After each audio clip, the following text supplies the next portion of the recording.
Hello, everybody. Good afternoon. I have another robot unboxing from Hasbro to do for you. Let me clear off my screen there a little bit. I'm a little under the weather. I have a cold. I'm about mostly towards the end of it, I think. But I got a light cough and some sniffles and the occasional sneeze. So I'm going to try to be not too off-putting for everybody. And also, I'm outside, so of course, there might be some various sounds. I'm hoping people's radios don't come up and mute the video for being copyright stuff. And it's not supposed to rain until later, and I'm hoping that holds true because I don't want to get rained on out here. But anyway, I've got a couple of things. I've got the big box that I just got here today. Big cardboard box from Hasbro. So let's get into that and see what we have here. As always, I got my box cutter. Could use with a new blade. Getting a bit dull here.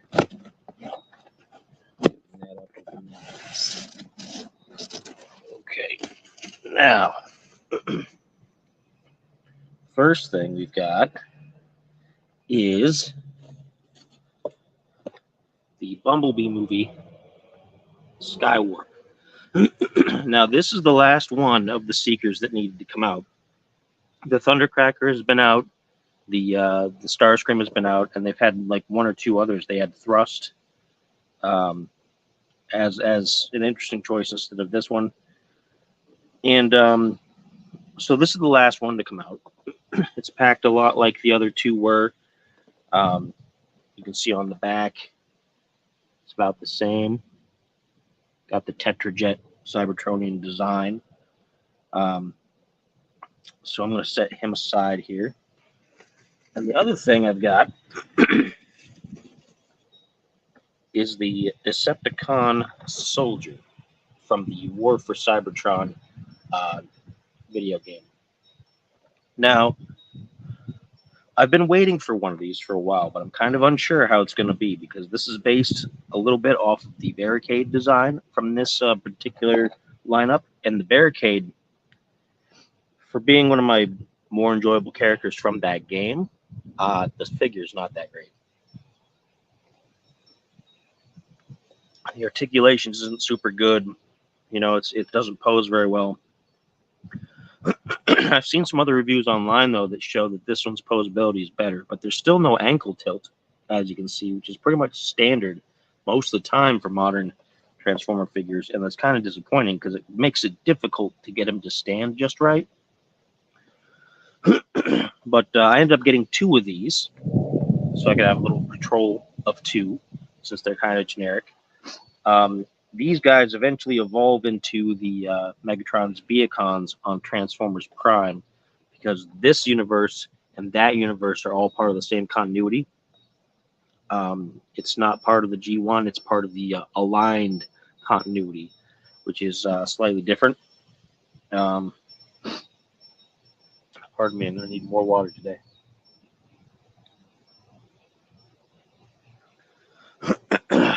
And so I'm going to open up this guy first. I'm going to move the box over here so it's easier to get in and out of. It's the best way to attack this, probably from the top here, because you got a little taped spot. The bottom's like a foldy bit. So if you're interested in keeping your boxes in relatively good shape like I am,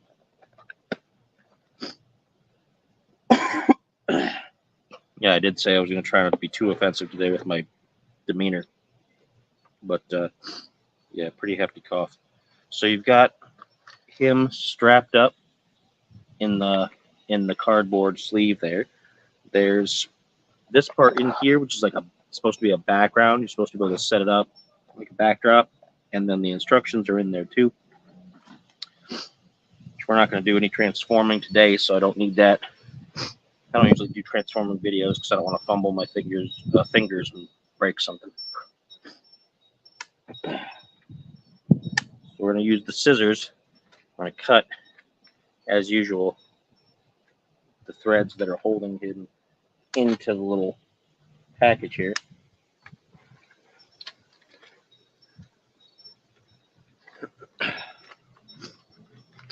Now that's interesting.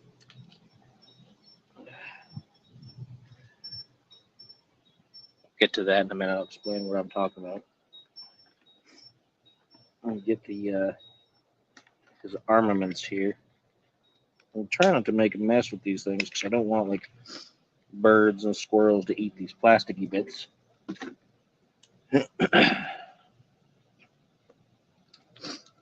Now this part, his back piece, was separate in the box, and I assume that's supposed to be like that.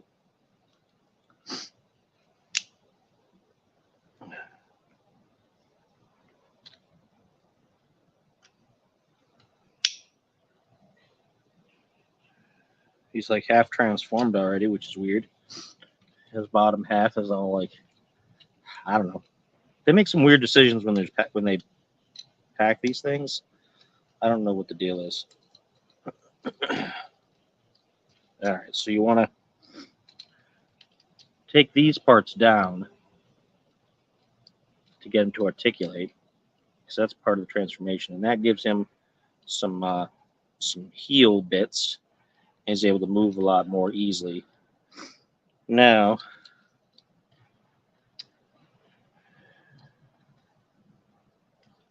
how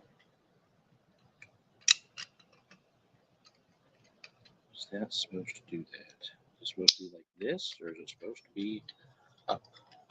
I'm gonna have to look at the box.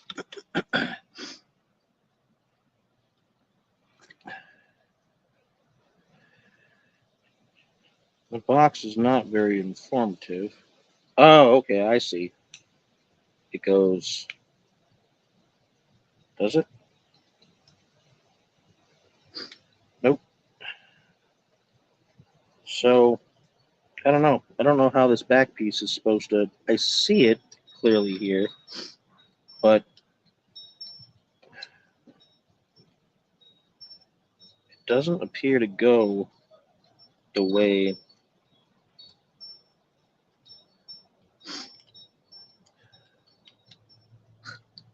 Doesn't make a whole lot of sense here. So it's got this big back piece, it's got this, and I'm not seeing.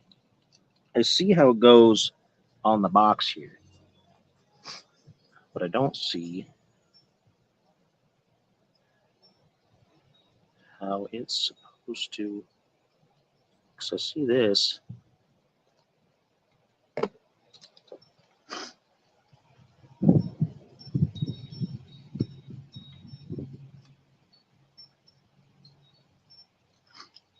It seems like that's backwards.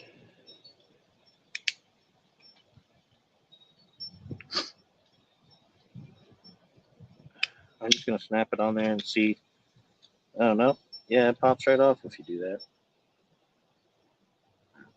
Let's see.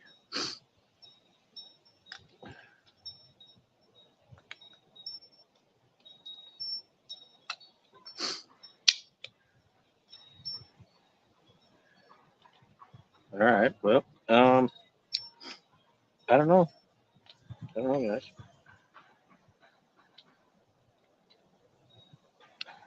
Doesn't seem to go the way that it's illustrated on the thing here. This is supposed to hang off kind of like that, which that seems kind of cumbersome. I guess. I guess that's how it's supposed to go. I think it looks like it's more flush here.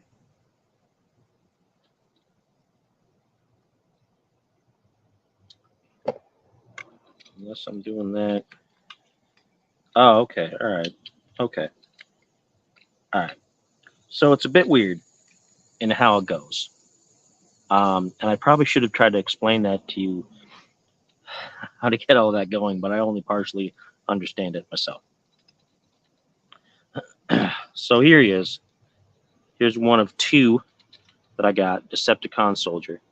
And like the other ones of this product line, you can take off the right hand to attach the weapon. Because in the game, they transformed their hands. When you picked up a weapon, they would just integrate them into themselves like that. And that's what they would do. He doesn't... I'm not too keen on it. He's got a lot of extra like bits and things, and the elbows or the bicep swivels are really kind of tight. I don't think he's going to pose very well. And maybe just being like a nameless like infantry guy, maybe it doesn't matter. But I always hope for a bit more from these kind of things. And this just, I don't know.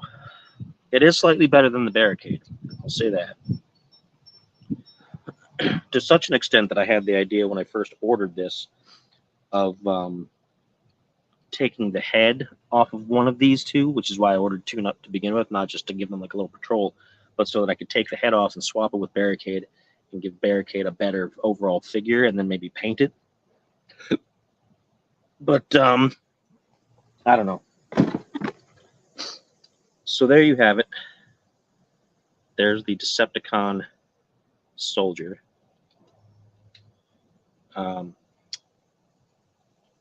The arm stows on the back with a little tab there. Not all the figures are able to do that, which is weird. They should have integrated that into all the figures. But this one does, so that's helpful. And that's him. So I'm going to put him back there.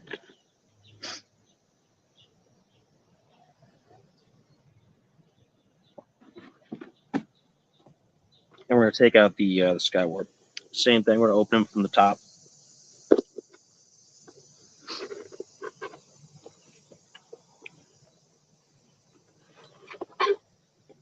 Very similar setup. He's got a backdrop in there for Cybertron.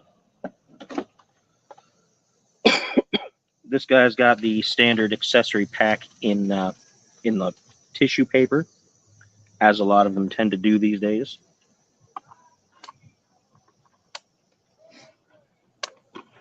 I'm going to cut him out. Very similar to what I did with the other one.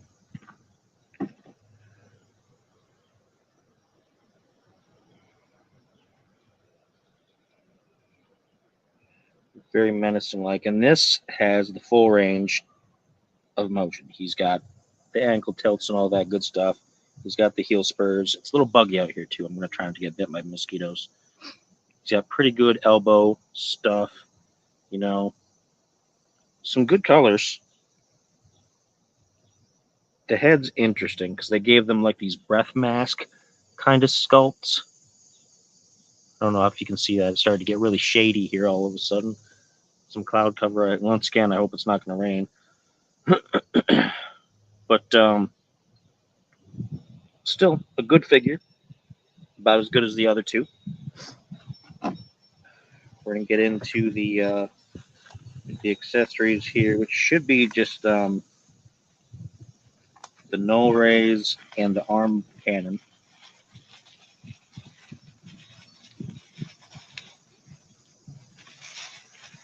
Yep, that's about right. The null rays and the arm cannon. So, the null rays will go on the wings.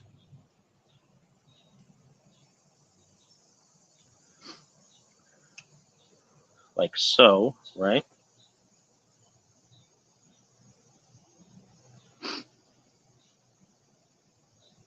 And the arm cannon, of course, has a little nub there that goes on the hand. So you can put it over the hand. And it can go on either one. I tend to put it on this side because it makes sense, so it's kind of standardized. But,